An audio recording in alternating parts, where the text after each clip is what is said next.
शिवदास ने भंडारे की चाबी बहू राम प्यारे के सामने रख दी और अपनी वृद्ध आंखों में उमड़ते आंसुओं को संभालते हुए बोले, बहू, अब से ये गृहस्थी तुम्हारे जिम्मे है।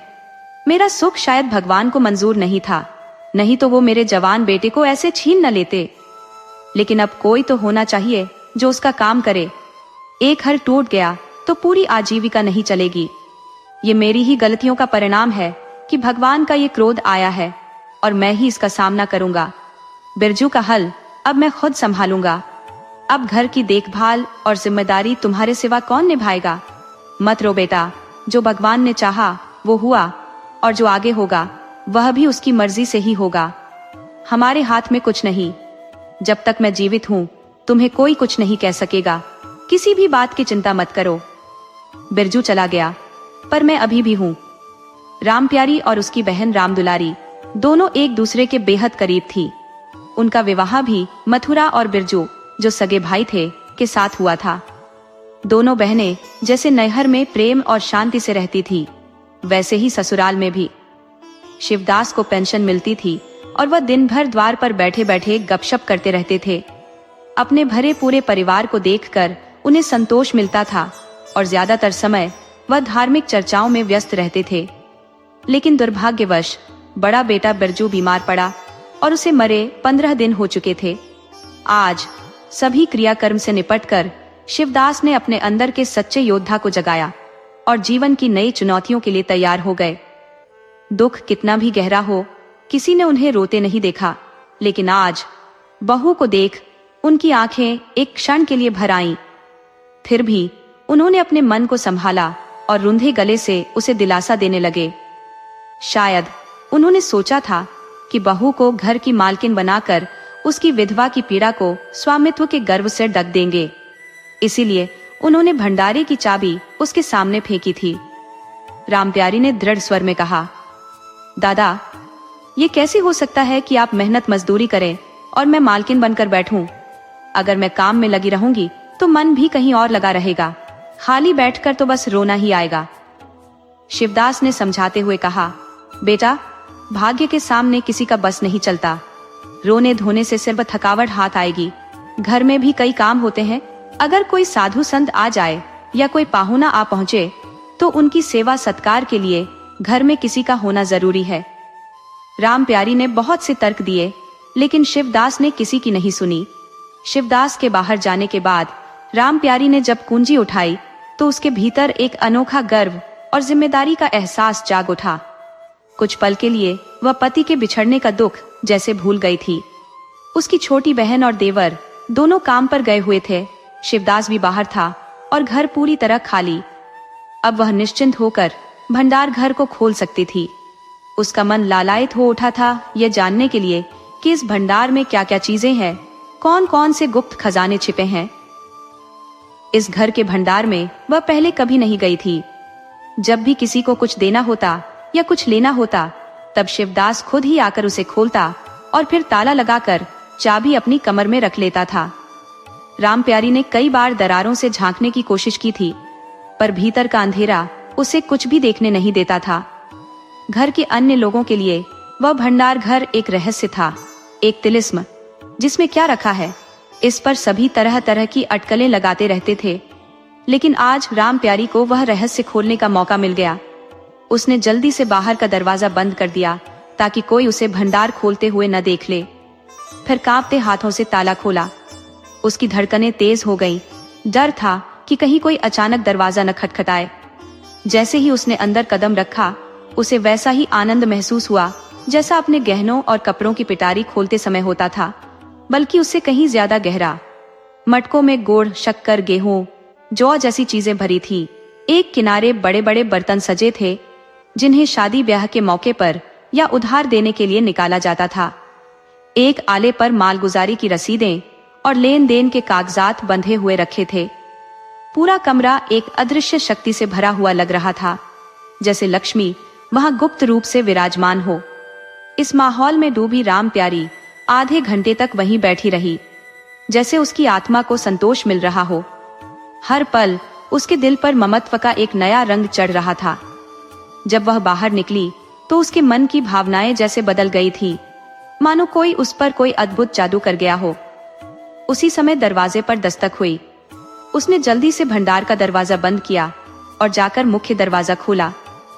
बाहर पड़ोसिन जुनिया खड़ी थी, जो 1 रुपये उधार मांग रही थी।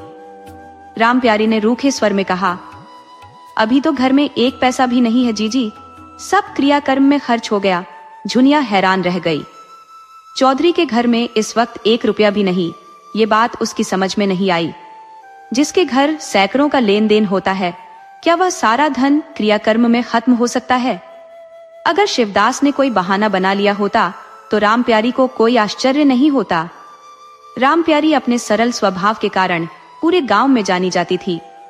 वह अक्सर शिवदास की नजर बचाकर पड़ोसियों को उनकी जरूरत की चीजें दे दिया करती थी। अभी कल ही उसने जानकी को 1 सेर दूध दे दिया था। वह तो यहाँ तक अपने गहने भी उधार दे देती थी। गांव वाले मानते थे कि शिवदास जैसे कंजूस आदमी के घर में ऐसी उदार बहू का आना उनके लिए सौभाग्य की बात है। जुनिया ने हैरान होकर कहा, ऐसा मत कहो जीजी, बहुत बड़ी मुसीबत में फंस गई हूँ। नहीं तो तुम जानती हो मैं कभी ऐसे नहीं आती।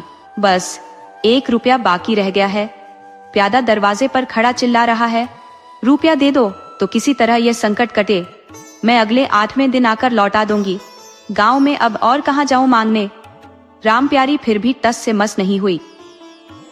जुनिया के जाने के बाद राम प्यारी शाम के लिए रसोई का इंतजाम करने लगी।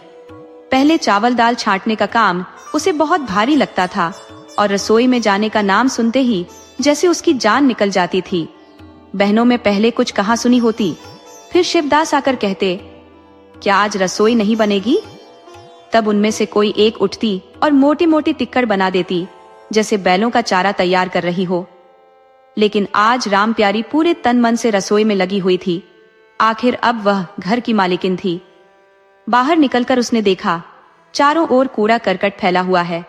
बूढ़ू दिन भर बैठे रहते हैं और झाड़ू तक नहीं लगाते। क्या अब इनसे यह भी नहीं होगा? दरवाजा ऐसा चमकना चाहिए कि आते ही देखने वाले का मन प्रसन्न हो जाए, ऐसा नहीं कि देखकर मन खराब हो जाए। अगर अभी कुछ कह दूं तो नाराज हो जाएंगे। और यह मुन्नी नाद से दूर क्यों खड़ी है? वह मुन्नी के पास गई और नाद में झांक कर देखा। बदबू आ रही थी। ठीक, लगता है महीनों से पानी नहीं बदला गया। इस तरह तो गायों का रहना मुश्किल है। खुद तो पेट भर लिया और फिर किसी से कोई मतलब नहीं। हाँ, दूध का स्वाद सबको अच्छा लगता है। दादा दरवाजे पर बैठे चिलम पी रहे हैं, मगर इतना नहीं करते कि नांद में 4 घड़े पानी ही डाल दे। मजदूर रखा है, वह भी बिल्कुल निकम्मा। खाने के लिए 1.5 सेर, और काम की बात आती है तो उससे कुछ नहीं होता। आज जब वह आएगा तो मैं पूछूंगी कि नांद का पानी क्यों नहीं बदला। रहना है तो रहे, वरना चला जाए। काम करने वाले और भी मिल जाएंगे। हर जगह लोग काम की तलाश में भटक रहे हैं। आखिर राम प्यारी से रहा नहीं गया। उसने घड़ा उठाया और पानी भरने के लिए चल पड़ी। शिवदास ने पुकारा, अरे बहू, पानी क्यों ला रही हो? इसमें पहले से ही पानी भरा है। राम प्यारी बोली, नांद का पानी सड़ गया है। मुन्नी भूसे की ओर देख भी नहीं रही। क्या तुम्हें नजर नहीं आता वह कोस भर दूर खड़ी है? शिवदास की आंखों में गहरा भाव उभरा। मुस्कुराते हुए उन्होंने बहू के हाथ से घड़ा लिया। कुछ महीने गुजर गए और जैसे ही प्यारी ने घर की जिम्मेदारी संभाली, घर में मानो वसंत का आगमन हो गया। हर जगह, चाहे अंदर हो या बाहर, उसकी कुशलता, दूरदृष्टि और सुरुचि के संकेत साफ झलकने लगे। प्यारी ने घर के सारे तंत्र को ऐसे दुरुस्त किया कि सब कुछ सटीक और व्यवस्थित तरीके से चलने लगा। खाने की गुणवत्ता भी पहले से बेहतर हो गई और समय पर मिलने लगा। दूध और घी की भी अब कमी नहीं रही, बल्कि भरपूर मात्रा में था। प्यारी खुद आराम नहीं करती थी और दूसरों को भी काम से पीछे हटने नहीं देती। घर में ऐसी संपन्नता आ गई कि जिस चीज की जरूरत हो वो घर में ही मिल जाती। घर के सभी सदस्य, यहाँ तक कि पशु भी स्वस्थ दिखने लगे। अब पहले जैसी हालत नहीं थी कि कोई फटेहाल घूमता दिखे या आभूषणों की लालसा में डूबा रहे। हाँ, अगर कोई दुखी, चिंतित और मलिन वस्त्रों में दिख रहा था तो वो प्यारी थी। फिर भी सारा घर उससे जलता था। यहाँ तक कि शिवदास भी कभी कभी उसकी बुराई करते थे। किसी को सुबह जल्दी उठना पसंद नहीं था और मेहनत करने से सभी कतराते थे। लेकिन फिर भी ये सभी मानते थे कि अगर प्यारी ना हो तो घर का काम ठीक से न चले। सुबह का वक्त था। दुलारी ने अपने हाथों के कड़े लाकर प्यारी के सामने पटक दिए और बोली, ले इसे भी ताले में बंद कर दे। प्यारी ने कड़े उठाए और मृदु स्वर में कहा, कहाँ तो था, पैसे आते ही बनवा दूंगी। अभी ये इतने पुराने नहीं हो गए हैं कि आज ही उतार कर फेंक दिए जाएं। दुलारी लड़ाई के लिए तैयार होकर आई थी, बोली, तेरे हाथ में पैसे कब आएंगे और खड़े कब बनेंगे? जोड़ तोड़ करने में मजा आता है ना? प्यारी हंसते हुए बोली, जोड़ तोड़ कर रही हूं तो तेरे लिए ही, मेरे लिए नहीं। कौन सा मैं सबसे ज्यादा खाती पीती हूँ? मेरा खुद का तो बुरा हाल है। दुलारी भड़कते हुए बोली, तुम न खाओ न पहनो, पर वाहवाही तो तुम ही लूटती हो। यह खाने पीने के अलावा और क्या है? मुझे तुम्हारे हिसाब से कोई मतलब नहीं। मेरे खड़े आज ही बनवाओ। प्यारी ने हल्के से मुस्कुराते हुए कहा, पैसे ना हो तो कहां से लाऊं? दुलारी ने अक्खड़ अंदाज में कहा, मुझे इससे कोई फर्क नहीं पड़ता, मुझे बस खड़े चाहिए। घर के अन्य लोग भी इसी तरह अपने अपने वक्त पर प्यारी को ताने मारते थे और वो बेचारी सबकी बातें हंसते हुए सहती थी। एक स्वामिनी का धर्म जो निभाना था, सबकी सुनो पर वही करो जो घर के हित में हो। प्यारी के स्वामित्व की ढाल पर ताने, धमकियां या डांट डपट कोई असर नहीं डालती। उसकी गृहस्थी की महारानी की छवि हर आघात से और मजबूत होती जाती थी। वह पूरे घर की संचालिका थी। घर के सभी लोग अपनी तकलीफें उसी के आगे आकर रखते थे, मगर जो भी निर्णय होता वही होता जो प्यारी चाहती थी। बस इतना ही उसे संतुष्ट रखने के लिए काफी था। गांव में प्यारी की तारीफ होती थी। उम्र में अभी कोई खास बड़ी नहीं, फिर भी पूरे घर का भार उसके कंधों पर था। अगर चाहती तो शादी करके आराम से रह सकती थी, मगर इस घर को संवारने में ही उसने खुद को झोंक दिया था। किसी से हंसी मजाक तक नहीं करती थी, जैसे उसकी पूरी दुनिया बदल चुकी हो। कई दिन बाद दुलारी के कड़े तैयार होकर आ गए। प्यारी खुद सुनार के घर दौड़कर उन्हें लेने गई थी। संध्या ढल चुकी थी जब दुलारी और मथुरा बाजार से लौटे। प्यारी ने नए खड़े दुलारी को दिए। दुलारी की खुशी का ठिकाना न था। उसने फटाफट कड़े पहने और मथुरा को दिखाने बरौठे में दौड़ पड़ी। प्यारी बरौठे के दरवाजे पर छिपी खड़ी इस दृश्य को देख रही थी। उसकी आंखें भर आईं।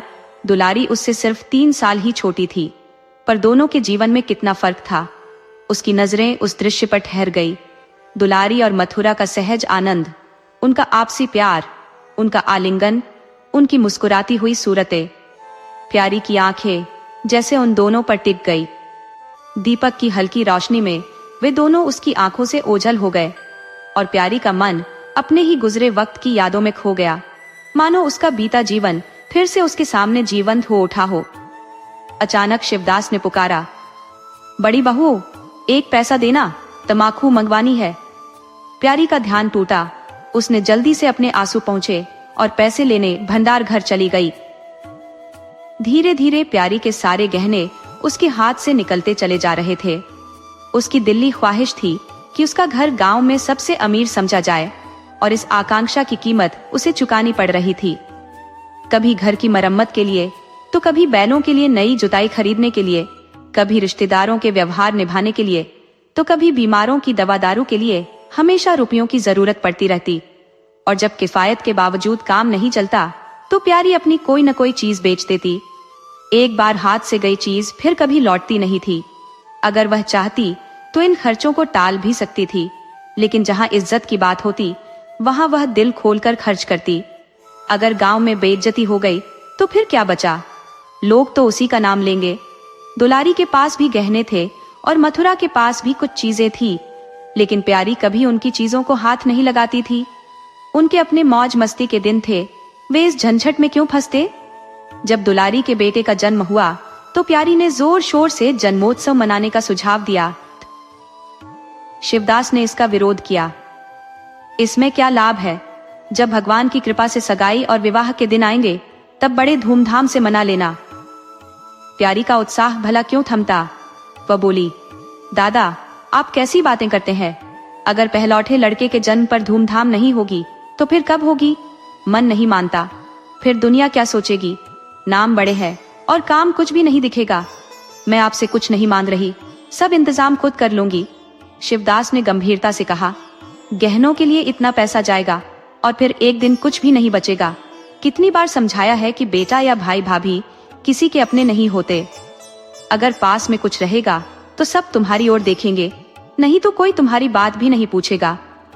प्यारी ने मुंह बनाते हुए कहा, जो अपने होते हैं अगर वे भी ना पूछे तो भी वे अपने ही रहते हैं।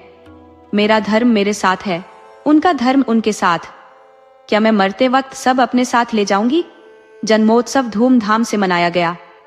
बरही के दिन पूरी बिरादरी का भोज हुआ। सभी लोग खा पीकर चले गए।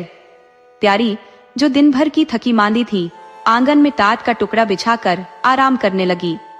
उसकी आंखें लग गईं। उसी समय मथुरा घर आया। नवजात पुत्र को देखने के लिए उसका दिल बेचैन था। दुलारी सौर गृह से बाहर आ चुकी थी। गर्भावस्था के दौरान उसकी देह कमजोर हो गई थी, चेहरा उतरा हुआ था, पर आज वह स्वस्थ और चमकते हुए नजर आ रही थी। सौर के अनुशासन और पौष्टिक भोजन ने उसके शरीर को ऊर्जा दी थी। मथुरा ने आंगन में दुलारी को देखा और प्यारी की ओर नजर डालते ही उसके गहरी नींद में होने का अनुमान लगा लिया। उसने बच्चे को गोद में उठा लिया और उसके चेहरे को चूमने लगा। आहट से प्यारी की आंखें खुली, लेकिन उसने सोने का बहाना किया और आधी खुली आंखों से उस मधुर खेल को देखती रही। माता पिता दोनों बारी बारी से बच्चे को चूमते, गले लगाते और उसके मासूम चेहरे को निहारते रहे।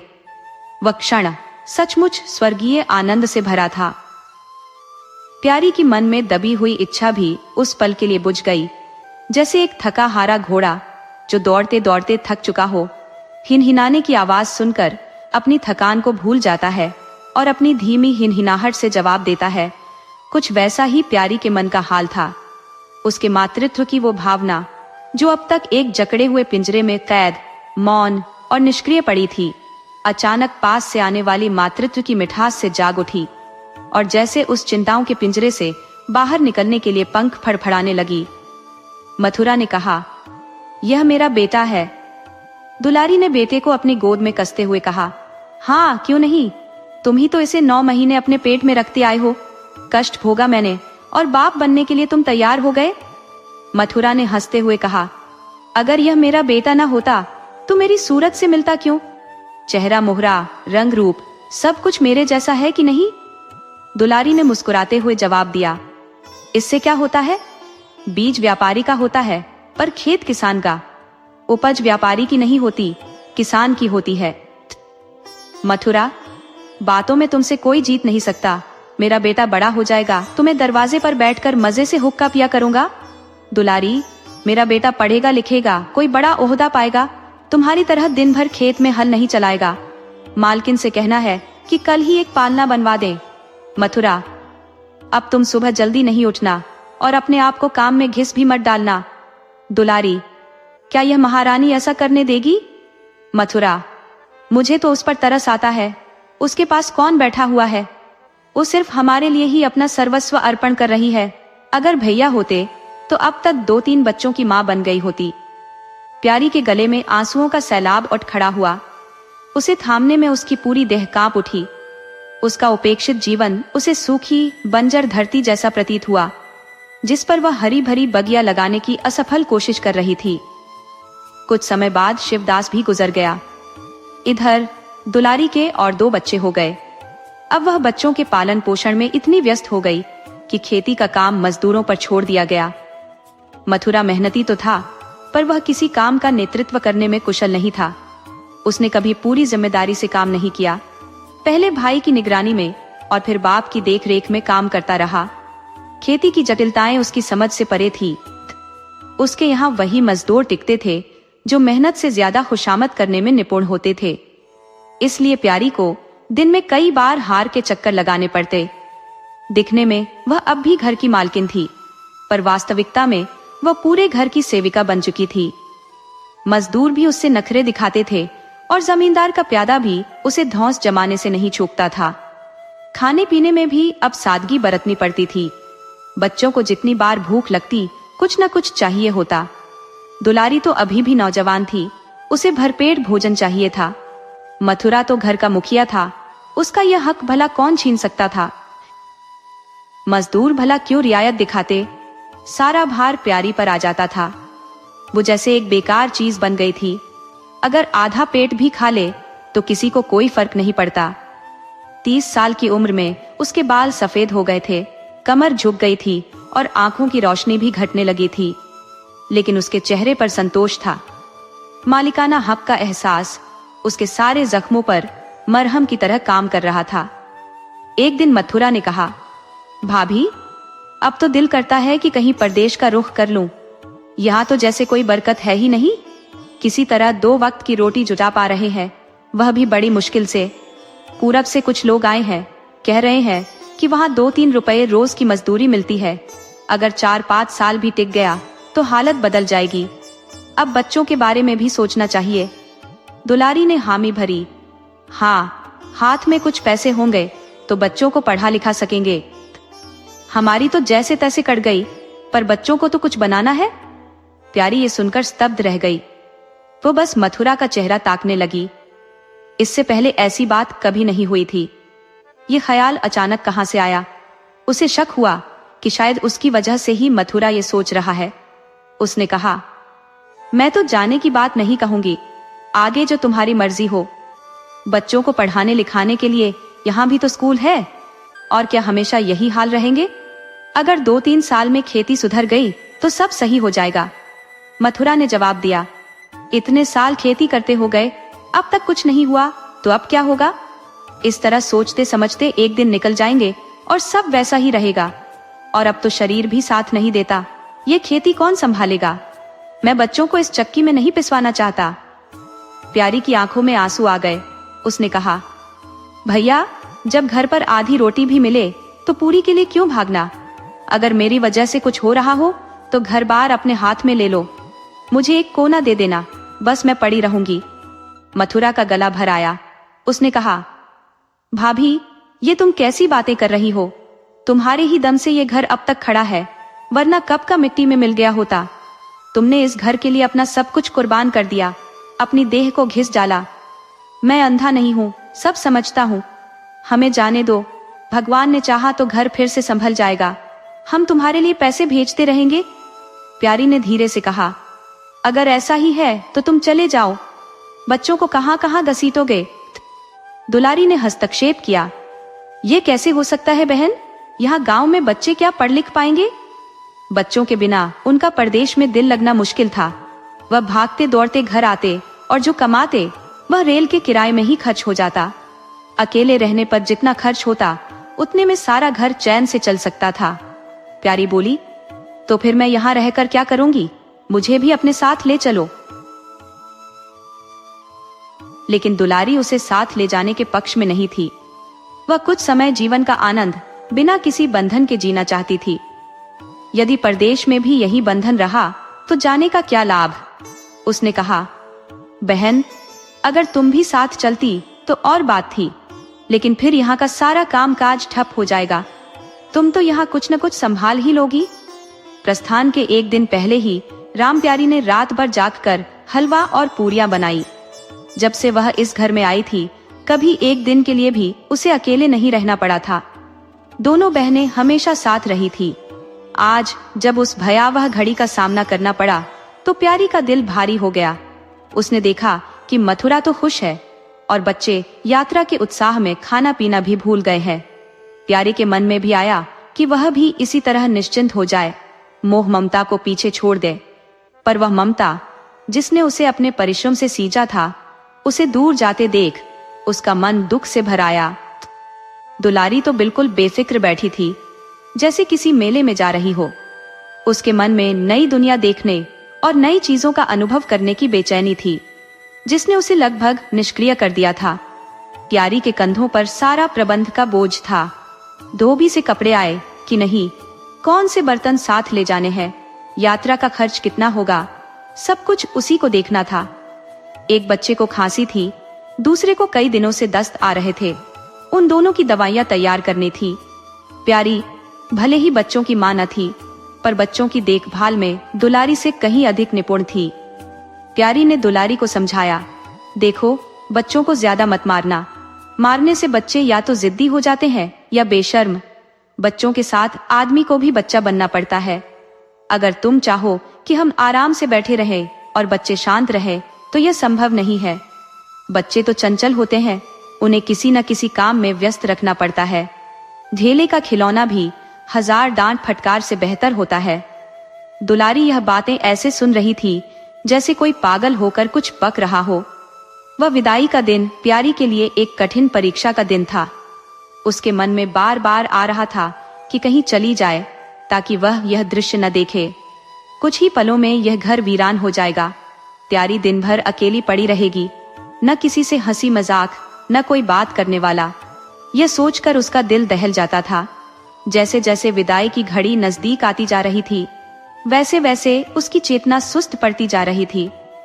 वह काम में लगी रहती, पर उसका ध्यान कहीं और होता। कभी किसी चीज को घूरने लगती तो कभी अचानक एकांत ढूंढकर थोड़ा सा रो लेती। खुद को समझाने की कोशिश करती कि अगर ये लोग अपने होते तो क्या इस तरह छोड़कर चले जाते। ये सब तो समाज का बंधन है, किसी पर जोर जबरदस्ती नहीं। चाहे जितना मर मिटो, पर पराये हमेशा पराये ही रहते हैं। जैसे तेल और पानी कितने ही मिल जाए मगर अलग ही रहते हैं। बच्चे नए नए कपड़े पहनकर नवाब बने इधर उधर घूम रहे थे। प्यारी उन्हें गोद में लेने की कोशिश करती, लेकिन वे उसे देखकर रोने का सा मुंह बना लेते और भाग जाते। उसे क्या पता था कि ऐसे वक्त पर अपने बच्चे भी बेरहम हो सकते हैं। 10 बजते बजते बैलगाड़ी दरवाजे पर आ गई। बच्चे तो पहले ही उस पर चढ़ गए थे। गांव के कई लोग, स्त्री पुरुष सब विदाई के लिए आ पहुंचे। प्यारी को उनका आना अच्छा नहीं लगा। वह चाहती थी कि कुछ पल अकेले दुलारी के साथ बिताए, उससे गले मिले और फूट फूट कर रोए।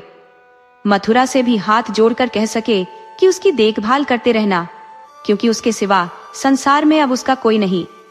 लेकिन इस हंगामे में उसे यह मौका न मिल सका। मथुरा और दुलारी गाड़ी में जा बैठे और प्यारी दरवाजे पर खड़ी रोती रह गई। उसकी हालत इतनी बदहाल थी कि गांव के बाहर तक उन्हें छोड़ने की भी सुध न रही। कुछ दिन तक प्यारी यूं ही बेसुध पड़ी रही। न उसने घर से कदम बाहर रखा, न चूल्हा जलाया, न ही हाथ मुंह धोया। उसका हलवाहा जोखू बार बार आता और कहता, मालकिन उठो, मुंह हाथ धो लो, कुछ खा लो, कब तक इस तरह पड़ी रहोगी। गांव की औरतें भी आकर ढांढस बंधाती, लेकिन उनके शब्दों में एक प्रकार की छिपी ईर्ष्या दिखाई देती थी। जोखू के शब्दों में सच्ची सहानुभूति थी। जोखू आलसी, बातूनी और नशेड़ी था। प्यारी उसे अक्सर डांटती थी। 2 बार तो निकाल भी चुकी थी, पर मथुरा के कहने पर फिर रख लिया था। आज जब उसकी सहानुभूतिपूर्ण बातें सुनती तो प्यारी झुंझला उठती, ये काम क्यों नहीं करता, मेरे पीछे क्यों पड़ा है। पर फिर भी उसे डांटने का मन नहीं करता था। उसे उस वक्त सहानुभूति की बेहद जरूरत थी। अगर कांटों से भी फल मिले तो क्या उन्हें छोड़ दिया जाता है। धीरे धीरे उसके मन का दर्द हल्का होने लगा। अब जीवन का व्यापार फिर से शुरू हो गया। खेती की सारी जिम्मेदारी अब प्यारी के कंधों पर थी। लोगों ने सलाह दी कि एक हल छोड़ दो और खेतों को छोड़ दो, पर प्यारी के स्वाभिमान को यूं हार मानना स्वीकार नहीं था। सारे काम पहले जैसे चलते रहे। मथुरा की कोई चिट्ठी नहीं आने से प्यारी का मन और भी सख्त हो गया। वह सोचती, वह समझता है मैं उसके आसरे बैठी हूँ, उसकी चिट्ठी भेजने से मुझे कोई खजाना नहीं मिल जाएगा। अगर उसे मेरी परवाह नहीं है तो मैं भी उसकी फिक्र क्यों करूं। अब घर में कुछ खास काम नहीं बचा था तो प्यारी खेती के कामों में व्यस्त हो गई। उसने खरबूजे लगाए जो खूब फले फूले और अच्छा बिके।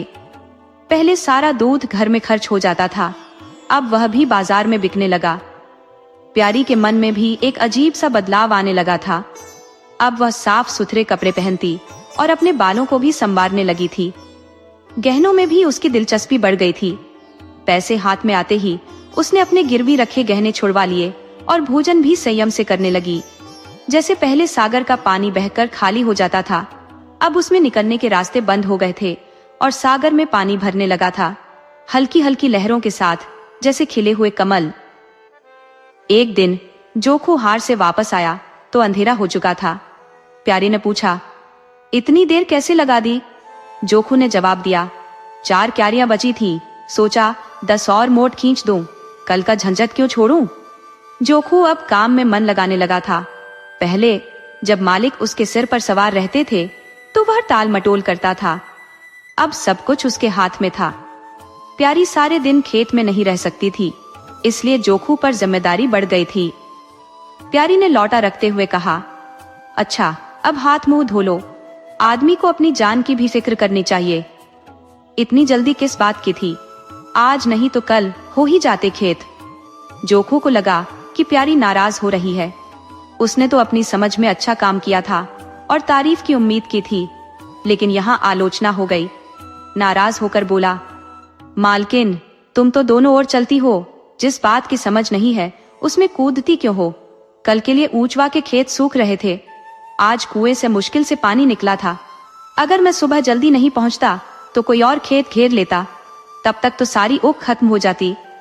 प्यारी उसकी सादगी पर हंसते हुए बोली, अरे पागल, मैं तुझे डांट थोड़ी रही हूँ, मैं तो बस कह रही हूँ कि अपनी सेहत का ध्यान रख, बीमार पड़ गया तो लेने के देने पड़ जाएंगे। जोखू बोला, कौन बीमार होगा, मैं 20 साल में कभी सिर भी नहीं दुखा, आगे का भगवान जाने, कहो तो रात भर भी काम करूं। प्यारी ने व्यंग्य किया, तुम ही तो अंतरे दिन बैठे रहते थे और जब पूछा जाता था कहते थे जुकाम हो गया था, पेट में दर्द था। जोखू थोड़ा झेपते हुए बोला, वो तब की बात थी जब मालिक लोग चाहते थे कि हम मरे जाएं, अब तो समझ चुका हूँ, सारा जिम्मा मेरे सिर पर है, अगर मैंने न किया तो सब काम बिगड़ जाएगा। प्यारी ने मुस्कुराते हुए कहा, क्या मैं देखभाल नहीं करती? जोखू ने हंसते हुए कहा, तुम क्या देखोगी, दिन में 2 बार खेत पर जाओगी बस, सारे दिन वहां बैठी नहीं रह सकती। जोखू की सादगी और उसका सीधा सपाट व्यवहार देखकर प्यारी का दिल पिघल गया। बोली, इतनी रात गए चूल्हा जलाओगे, क्यों नहीं किसी से सगाई कर लेते? जोखू ने मुंह धोते हुए जवाब दिया, तुम भी खूब कहती हो मालकिन, अपना पेट भरने का तो ठिकाना नहीं, सगाई कर लूं, 1.25 सेर खाता हूं एक बार में, और दोनों टाइम के लिए 2 सेर चाहिए।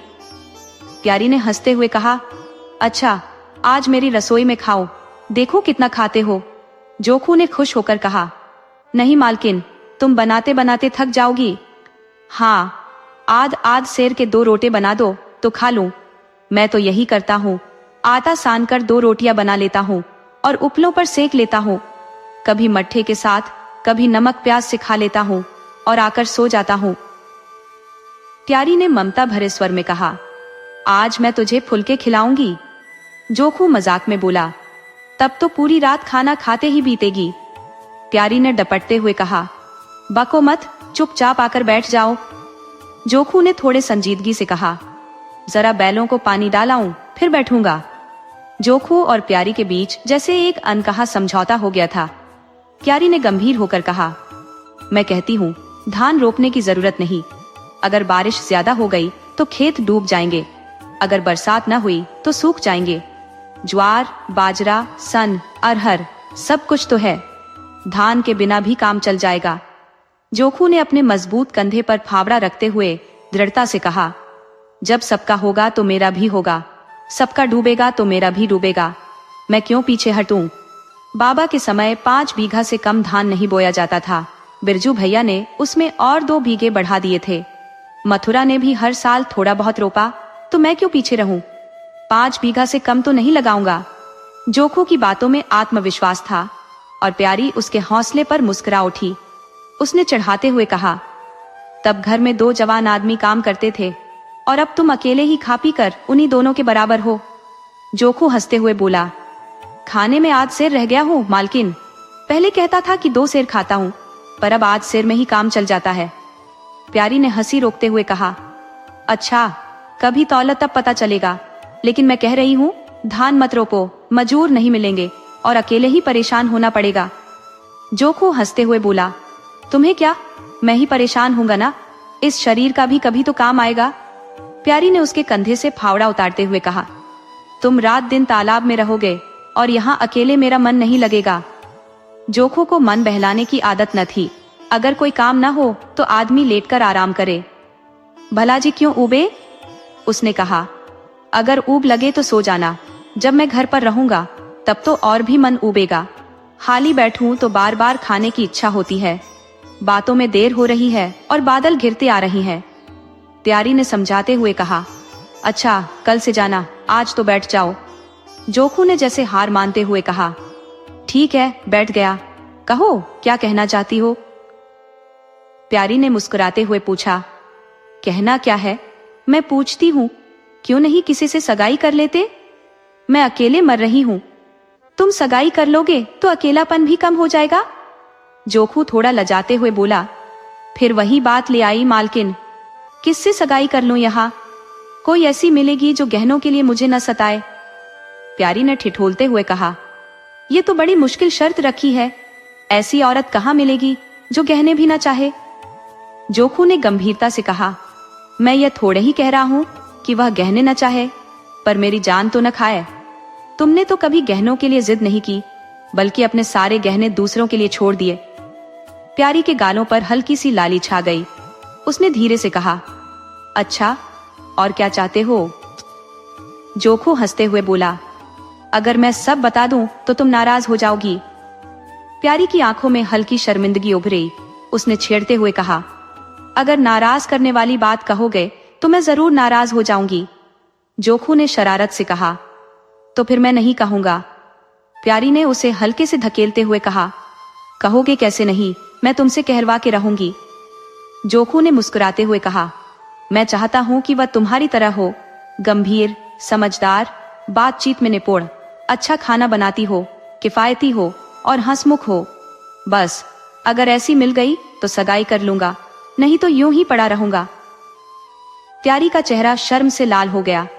वह थोड़ा पीछे हटते हुए बोली, तुम तो बड़े शरारती हो, हंसी हंसी में सब कुछ कह दिया। दोस्तों, आपको कहानी कैसी लगी अपने सुझाव कमेंट करना न भूले। तो चलिए आज की अगली कहानी शुरू करते हैं।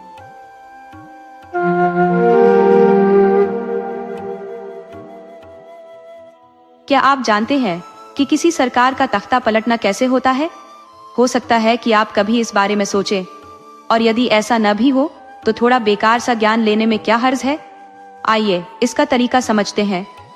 जी हाँ, आपने क्या कहा? क्या मैंने कभी खुद किसी सरकार का तख्ता पलटा है?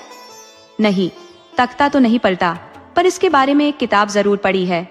ये किताब है सरकार का तख्ता पलटने का ज्ञान। बहुत समय पहले किसी अनजान व्यक्ति ने विदेश से डाक के जरिए मुझे भेजी थी। इस किताब के हर पन्ने पर गोपनीय छपा हुआ था। मुझे यह किताब देखकर बड़ा अचंभा हुआ कि ऐसी खतरनाक चीज बिना किसी जांच के मेरे पास कैसे पहुंच गई। किताब का प्रकाशन स्थल भी संदिग्ध था, क्योंकि मैंने एटलस में ढूंढने के बावजूद उस जगह का नाम नहीं पाया। भूमिका में लिखा था कि चूंकि अंग्रेजी संसार में सबसे ज्यादा बोली जाने वाली भाषा है, इसलिए इसे अंग्रेजी में प्रकाशित किया गया है। अब भूमिका की कुछ पंक्तियां आपके सामने रखता हूं। हम यह पुस्तक खुफिया रूप से उन लोगों तक पहुंचाते हैं जिनके बारे में हमारे रिकॉर्ड बताते हैं कि वे सरकार का तख्ता पलटने की पूरी काबिलियत रखते हैं। आप इसे पढ़ने के बाद किसी ऐसे मित्र या रिश्तेदार को दे दें जो आपके विचार में इस कला का हकदार हो। साथ ही योग्य और विश्वास पात्र लोगों के लिए खुफिया प्रशिक्षण कार्यक्रम चलाने की भी सिफारिश की जाती है। सरकार का तख्ता पलटना आपका सबसे बुनियादी उद्देश्य होना चाहिए। हम आपके इस कार्य में सफलता के लिए प्रार्थना करते हैं। याद रखें, दुनिया में कोई भी सरकार इतनी मजबूत नहीं है कि इस पुस्तक में बताए गए तरीकों से उसका तख्ता पलटा न जा सके। कोशिश करके देखिए। भूमिका पढ़ते ही मेरा दिल दहशत से कांप उठा। दिमाग सुन्न हो गया। कुछ देर बाद जब थोड़ा होश संभाला तो सोचा कि इसे तुरंत पुलिस के हवाले कर दूं, क्योंकि एक जिम्मेदार नागरिक को ऐसा ही करना चाहिए। लेकिन फिर मन में यह विचार आया कि शायद देश में कई ऐसे लोग हैं जो वाकई सरकार का तख्ता पलटने की कला सीखना चाहते हो। यदि मैंने यह किताब पुलिस को दे दी तो आसान कशीदाकारी से लेकर कोक शास्त्र तक हर तरह की किताब बिना रोक टोक पढ़ी जा सकेगी। तो फिर इसे क्यों न पढ़ा जाए। पुस्तक में बहुत सारे अध्याय थे।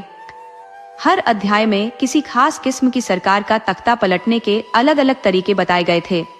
सरकार की प्रकृति, देश की जनता के अपने गुण धर्म और तख्ता पलटने वालों के उद्देश्यों के हिसाब से हर तरीका दूसरे से एकदम अलग था।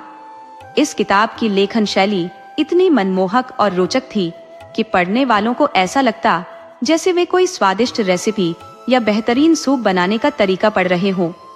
सच कहा जाए तो पूरी किताब की दिलचस्पी इसी आकर्षक शैली में छुपी थी। पढ़ने वाले के भीतर अनचाहे ही वर्तमान सरकार का तख्ता पलटने की बेचैनी पैदा हो जाती थी।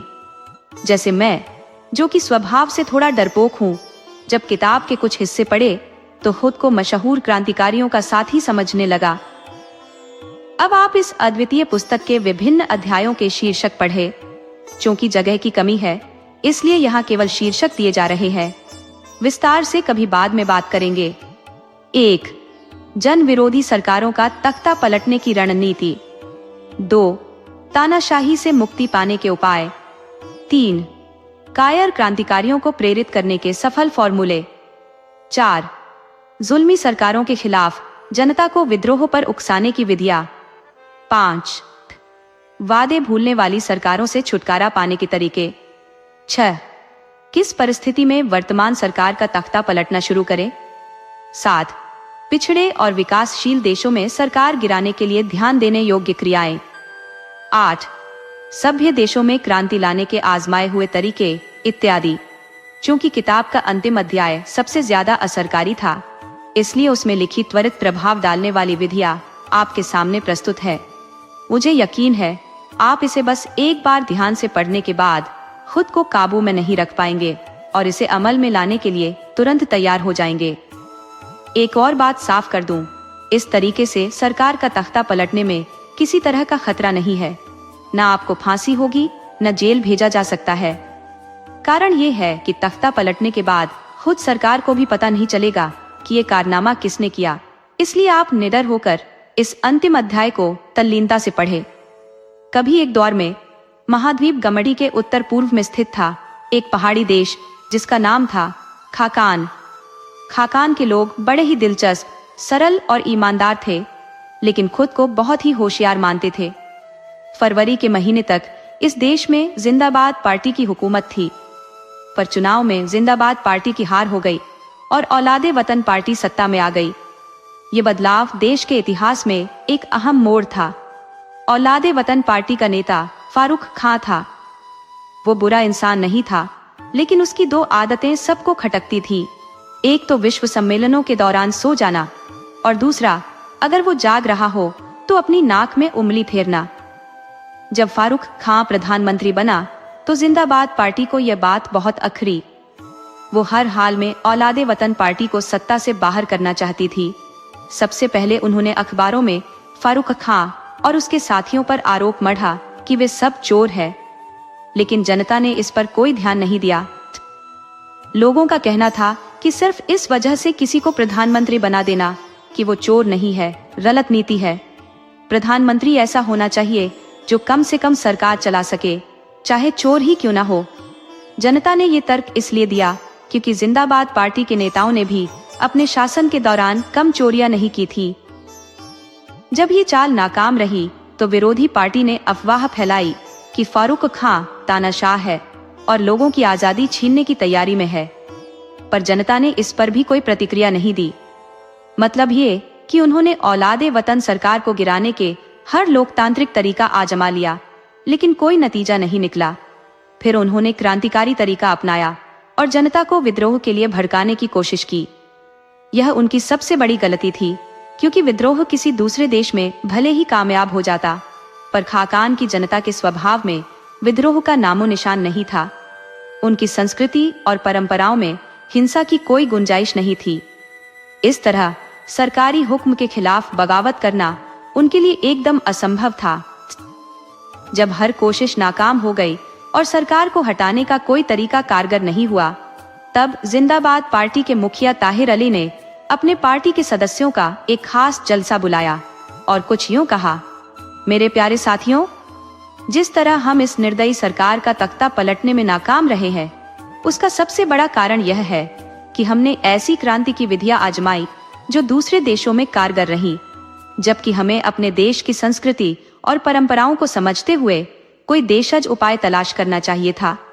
हर मुल्क की अपनी अनूठी पहचान और सभ्यता होती है, और इसी बात को ध्यान में रखते हुए हमें अपनी जनता की प्रवृत्ति के मुताबिक कदम उठाने चाहिए। मैंने हमारे राष्ट्रीय इतिहास का बारीकी से अध्ययन किया है और एक ऐसा तरीका खोज निकाला है जो सिर्फ हमारे देश के लिए फिट बैठता है। अगर आप मेरी बात ध्यान से सुनेंगे तो मैं दावे से कह सकता हूँ कि 2 महीने के अंदर फर्रुख खां की सरकार धड़ाम से गिर जाएगी और फिर सत्ता हमारे हाथों में होगी। ताहिर अली की इस योजना को सुनकर वहां मौजूद लोग काफी दिलचस्पी से सुनने लगे। ताहिर अली ने आगे कहा, सबसे बड़ी भूल हमारी ये थी कि हमने अपने खुद के अनुभवों से सबक नहीं लिया और हमेशा दूसरों के बताए रेडीमेड फॉर्मूलों के पीछे भागते रहे। सोचिए जरा, हमें सत्ता से कैसे हटाया गया था, क्योंकि जनता को हमसे नफरत हो गई थी। उन्होंने हमें ऐसे हटा दिया जैसे मक्खन से बाल निकाला जाता है। अब हमें भी वही चाल चल ली है। हम सब औलादे वतन पार्टी में शामिल हो जाते हैं और इसे अपने लोगों से भर देते हैं। इससे जनता की सारी नफरत हमारी पार्टी से हटकर औलादे वतन के नेताओं पर केंद्रित हो जाएगी। यही नफरत अंत में इस सरकार का तख्ता पलट देगी। ताहिर अली की इस योजना पर सबने तालियां बजाई, लेकिन एक सदस्य ने सवाल किया, पर श्रीमान, जब हम औलादे वतन में शामिल हो जाएंगे तो वहां जाकर करेंगे क्या? विशेष अधिवेशन का निर्णय फौरन जिंदाबाद पार्टी की हर प्रादेशिक, जनपदीय और ग्रामीण शाखा तक पहुंचाया गया। पार्टी के सदस्यों ने बिना समय गवाए हर स्तर पर इस्तीफा देकर धड़ाधड़ औलादे वतन पार्टी में शामिल होना शुरू कर दिया। इस बीच सत्तारूढ़ पार्टी के मुखिया और प्रधानमंत्री विरोधी दल के सदस्यों के इतनी तेजी से उनकी पार्टी में शामिल होने की खबरें सुन सुनकर खुशी से झूम रहे थे। उन्हें लगा कि उनकी पार्टी की लोकप्रियता दिन ब दिन आसमान छू रही है और विपक्ष का प्रभाव तेजी से खत्म हो रहा है। अपनी पार्टी की इस बढ़ती लोकप्रियता का जश्न मनाने के लिए प्रधानमंत्री ने पार्टी का वार्षिक अधिवेशन आयोजित करने का फैसला लिया। अधिवेशन के उद्घाटन समारोह में जब प्रधानमंत्री फर्रुख खां मंच पर आया तो लोगों ने ताली बजाकर उसका गर्मजोशी से स्वागत किया। फर्रुख खां ने माइक उठाकर बोलना शुरू किया, मेरे पे। अभी उसने सिर्फ इतना ही कहा था कि श्रोताओं ने नारे लगाना और जोर जोर से तालियां बजानी शुरू कर दी। उत्साह इतना ज्यादा था कि प्रधानमंत्री के लिए अपनी बात कहना मुश्किल हो गया। उसने कई बार कोशिश की कि कम से कम अपने शुरुआती शब्द मेरे प्यारे मित्रों और भाइयों कह सके, लेकिन हर बार नारे और तालियों के शोर के कारण उसकी आवाज दब गई। श्रोताओं में बड़ी संख्या उन नए सदस्यों की थी जो पहले जिंदाबाद पार्टी के थे और अब औलादे वतन में शामिल हो चुके थे। ये लोग पिछले प्रधानमंत्रियों के भाषणों के दौरान भी इसी तरह नारे लगाने और तालियां बजाने के आदी हो चुके थे। थोड़ी देर बाद तालियों के शोर के बीच अचानक एक विराम आया और फर्रुख खां ने उस मौके का फायदा उठाकर कहा, मेरे प्यारे मित्रों और भाइयों, मैं आपसे बस ये प्रार्थना करता हूँ कि। वातावरण फिर से नारों और तालियों की गड़गड़ाहट से भर गया। फर्रुख खां अपने गुस्से को काबू में रखते हुए जब तक विराम नहीं आया दांत भींचे रहा, फिर बोला, अब आप हद से आगे बढ़ रहे हैं प्यारे। लेकिन तालियां और नारे पहले से कहीं ज्यादा जोर से गूंज उठे। प्रधानमंत्री का चेहरा क्रोध से लाल हो गया। आखिरकार गुस्से में उबलते हुए वह चिल्लाया, बकवास बंद करो कमबख्तो प्यारे। ऐसा लग रहा था जैसे उसके शब्द बीच में ही फंसकर टूट रहे हों। उसके मुंह से कोई वाक्य पूरा निकल ही नहीं पा रहा था। किसी को कुछ समझ में नहीं आ रहा था और जनता फिर से अंधाधुंध नारे लगाने और तालियां बजाने में जुट गई। प्रधानमंत्री का गुस्सा अब चरम पर था, पर वह असहाय था, समझ ही नहीं पा रहा था कि क्या करे। अंततः उसने अपनी झुंझलाहट को दबाते हुए एक हंसी के साथ कहा, अरे भाई, खुदा के लिए शोर मत मचाओ, गड़बड़ मत करो पे। फर्रुख खां ने जब देखा कि कोई उसकी बात सुनने वाला नहीं है तो उसने शोर शराबे की परवाह के बिना मनमाने ढंग से कुछ देर तक बोलते रहने का निश्चय किया और फिर अंत में मंच से उतरकर अपनी सीट पर जा बैठा। पार्टी का अधिवेशन तो खत्म हो गया, लेकिन जहां जहां प्रधानमंत्री दिखाई देता, औलादे वतन पार्टी के नए सदस्य उसकी शान में तालियां पीटते और नारे लगाते रहते। अगर प्रधानमंत्री खांसता तो लोग जोर जोर से वाह वाह के नारे लगाते। अगर वह छींकता तब भी वैसा ही होता।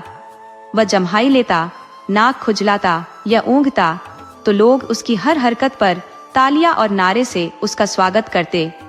पहले तो प्रधानमंत्री इन नारों और तालियों से चिढ़ता था, गुस्से में जनता को डांटता था, कभी उनसे खामोश होने की गुजारिश करता तो कभी गालियां देकर अपनी नाराजगी जाहिर करता था। लेकिन धीरे धीरे वह तालियों और नारों का आदी हो गया। कुछ ही समय में उसे इन तालियों और नारों का इतना चस्का लग गया कि अगर कभी वह ऊँघते समय शोर थम जाता तो वह चौंक कर उठ बैठता और इधर उधर ऐसे देखता जैसे पूछ रहा हो कि ये तालियां और नारे बंद क्यों हो गए। ये सिलसिला चलता रहा। फिर लोगों के बीच धीरे धीरे अफवाहें फैलने लगी कि प्रधानमंत्री फारूक खां का दिमाग खराब हो गया है। बस फिर वही हुआ जो पागलों के साथ होता है। प्रधानमंत्री और उसकी औलादे वतन पार्टी का पतन शुरू हो गया। 2 महीने के अंदर अंदर उनकी सरकार गिर गई। आदरणीय पाठकों, हमें इतिहास की इस महत्वपूर्ण क्रांति से सीख लेनी चाहिए।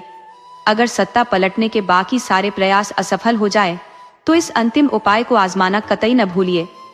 दुनिया की सबसे मजबूत सरकार भी इस रणनीति के सामने घुटने टेक देगी, बशर्ते इसे सही तरीके से लागू किया जाए। दोस्तों, आपको कहानी कैसी लगी? अपने सुझाव कमेंट करना न भूले। तो चलिए आज की अगली कहानी शुरू करते हैं।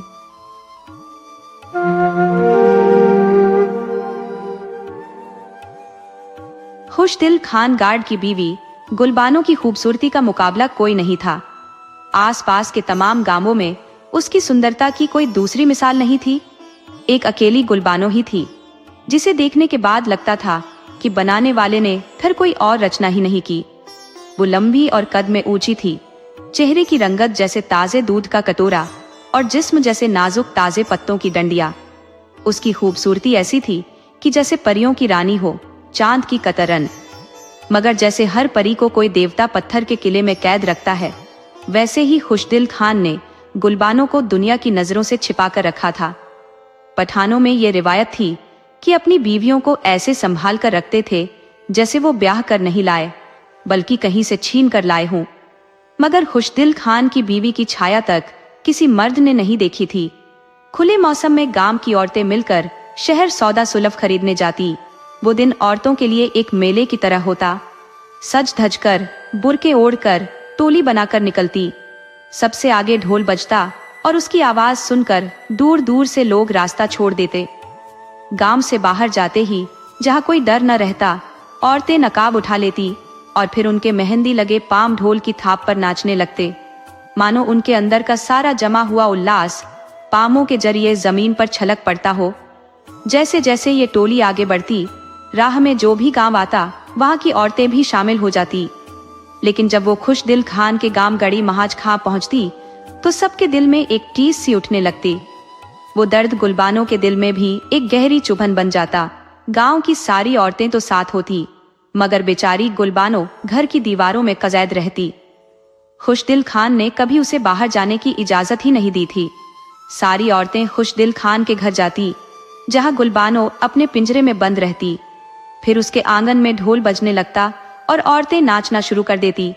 वहां सेब, अमरूद, मक्का, किशमिश, काजू, गुड़ और मिठाइयां बांटी जाती। सब मिलकर खाते गाते और अपनी खुशी जाहिर करती। गुलबानो को देखकर ऐसा लगता जैसे आसमान पर बादल आकर गिर गए हों। वो बादल जो न बरसते न छंटते, बस एक धुंधली उदासी फैलाकर सब रोक देते। ढोल की आवाज में भी एक दर्द सा छलकता और नाचती औरतों की एड़ियों से मानो कोई कराह निकल रही हो। गुलबानो की पीड़ा उन रातों जैसे थी जिनकी अंधेरी राहों पर कदम लड़खड़ा जाते हैं और जहां हर सितारे का जलता हुआ दुख एक जलते हुए कोयले की तरह सुलग उठता है। औरतें जब अपनी राह पकड़ लेती, गुलबानो को ऐसा महसूस होता जैसे उसके घर की मोटी दीवारें एक जलती हुई भट्टी हो जिसमें उसका जीवन राख होकर बिखर जाएगा। खुशदिल खान के दोस्त अक्सर उसे समझाते कि उसे भी अपनी बीवी को बाकी औरतों के साथ जाने देना चाहिए, मगर वो किसी की नहीं सुनता था। लोग कहते, अरे गाय भैंसों को भी तो झुंड में बाहर भेजा जाता है। मगर वो जवाब देने के बजाय बस चुप्पी साधे रहता। जब भी औरतों का झुंड खुशदिल खान के घर के पास आता, उसका चेहरा गुस्से से तमतमा उठता। वह बिना बात हर किसी से झगड़ पड़ता। दफ्तर में अपने माताहतों पर गुस्सा निकालता और घर में नौकरों पर, बच्चों पर छोटी छोटी बातों पर चीखता और अपनी बीवी को ऐसी नजरों से देखता मानो वो कुछ भी नहीं। उसे बार बार एहसास दिलाता कि उसकी औकात क्या है, और अगर उसका रिश्ता खुशदिल खान से न हुआ होता तो उसका क्या होता। उसके गुस्से की आंधी घर के हर कोने में फैल जाती। कभी बर्तन तोड़ देता, कभी कोई और चीज फेंक देता, मानो जैसे कोई तूफान दरवाजे को धक्का देकर घर में घुस आया हो। लेकिन जैसे जैसे समय गुजरता वो आंधी खुद ही शांत हो जाती और फिर सब कुछ पहले जैसा हो जाता। जिंदगी वही पुरानी पटरी पर चलने लगती, न कोई बदलाव, न कोई उम्मीद कि कुछ बदलने वाला है। गुलबानो अपने घर की उन दीवारों को मानो अपनी ही एक और खाल बना लेती जिसमें उसका वजूद सिमट चुका था। खुशदिल खान के घर में बरसों से एक आदमी चंदन दूध देने आया करता था। उसकी आंखें हमेशा कुछ खोजती रहती, पर गुलबानो का चेहरा कभी नहीं देख पाई। फिर एक दिन चंदन ने जैसे ही दूध की गागर आंगन में रखी, उसे एक झलक मिली। गुलबानो आंगन से गुजर रही थी। उसने चंदन को नहीं देखा, लेकिन चंदन ने उसकी एक झलक पकड़ ली। उसे लगा जैसे उसकी खूबसूरती किसी पवित्र सागर के पानी में धुली हुई हो, दूध की तरह सफेद, एक चमकती हुई सीपी की मानिंद। उस एक झलक ने चंदन को बादशाह बना दिया। चंदन जहां भी जाता बस गुलबानो की ही बातें करता। उसका चेहरा ऐसा, उसकी चाल वैसी, कपड़े इस रंग के, गहने ऐसे, उसके हाथ और चलते समय उसके पांव। वो साकार गुलबानो थी उसकी आंखों के सामने, और चंदन के मन में जो अंधेरा पसरा था वो जैसे एक बिजली की कौंध से रोशन हो गया। उन दोनों के बीच कभी कोई बात नहीं हुई। गुलबानो ने चंदन की ओर देखा तक नहीं, और चंदन को यूं लगा मानो ये सब एक खूबसूरत ख्वाब हो, ऐसा ख्वाब जो उसके दिल दिमाग, उसके ख्यालों और उसके पूरे वजूद पर हावी हो गया हो। इस ख्वाब की नर्म और गर्माहट भरी चादर के नीचे ढेरों अरमान, ख्वाहिशें और उम्मीदें अपनी पतली सी गर्दन निकालकर दुनिया को बिना किसी डर के हैरानी से देख रही थी, मानो ये नई दुनिया सिर्फ उनके लिए ही बनाई गई हो, ताजी, मीठी और बस उनके लिए ही खास।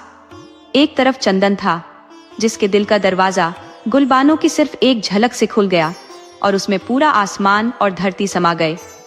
दूसरी तरफ था खुशदिल खान, जिसने बरसों से गुलबानो को अपने पास रखा, फिर भी उसकी आत्मा पत्थर की तरह ठंडी रही, एक ऐसा पत्थर जो तपकर भी कभी पिघल नहीं पाया। गुलबानो की हालत भी कुछ ऐसी ही थी। वो खुशदिल खान के साथ होते हुए भी उससे मीलों दूर थी, और वहीं दूसरी तरफ चंदन से कोसों दूर रहते हुए भी उसके ख्यालों में डूबी हुई थी। एक दिन गुलबानो की सहेली ने उसे बताया कि दूध वाला चंदन हर जगह उसकी खूबसूरती के कसीदे पढ़ता फिर रहा है, उसके हाथों, पैरों, बालों और होठों की तारीफ में झूमता है।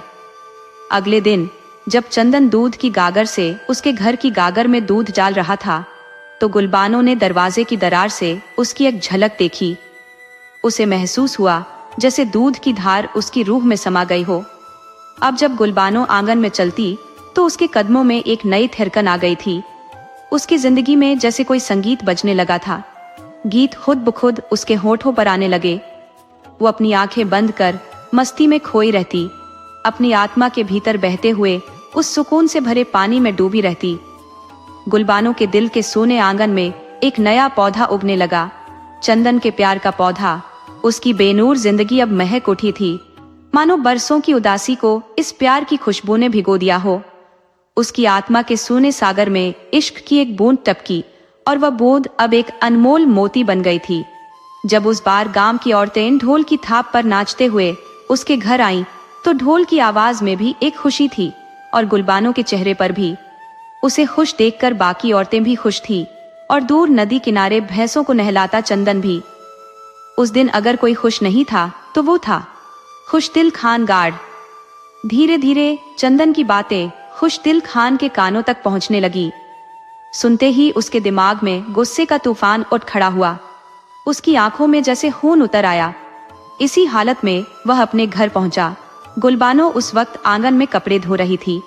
हाथ में सोटा लिए वह कपड़ों पर ठप ठप मारते हुए धीमे स्वर में कोई गीत गुनगुना रही थी।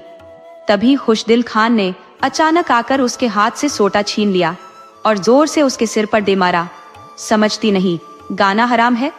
फिर उसकी बाह कसकर पकड़ी और घसीटते हुए उसे आंगन से बाहर ले आया। बोल, ये जो चंदन वाली बात सुनी है सही है कि नहीं? गुलबानो पूरी तरह खामोश रही। अपनी जिंदगी के एकमात्र सच को वह झूठ कैसे कहती? खुशदिल खान ने बिना कुछ सुने उसे घसीटते हुए सीढ़ियों से छत पर ले गया। चल, तुझे अभी चंदन से मिलवाता हूँ। और एक झटके में उसे छत से धक्का दे दिया। गुलबानो धड़ाम से गली में आ गिरी। एक दर्द भरी चीख हवा में गूंजी और फिर सब शांत हो गया। चीख सुनते ही आसपास के लोग दौड़कर आए।